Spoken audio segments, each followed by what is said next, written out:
So bali pull down po tayo no, ito na yung nakita natin after nung ma-pull down natin ano, ayun na po yung unit no. Talagang madumi na rin po no. At ang naging cause po ay ito. Mapapansin niyo po yan po ay yung pinaka-kanal yan no. Meron yan sa likod. Tagos po sa likod yan ano. Sa likod niyan ay tagos. Papansin niyo, ayan po yan. Yung pong moisture na manggagaling dito sa taas, bababa yan, dito siya tutuloy. Ngayon sa pinakadulo niya ay almost ano na rin po sa sarado no. Ayan po. Sarado siya, barado. Barado na ho siya, ayan po. Barado na ho siya. Ngayon, sinundot ko lang ho yan. Ayan na ho.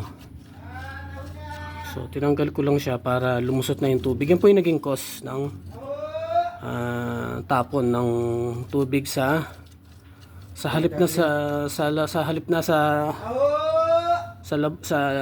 labas o tumapon. Pumasok na siya sa loob kasi nga po barado na siya dito no. Ayan po ho. Mapapansin nyo. Puro gel na rin ho yan.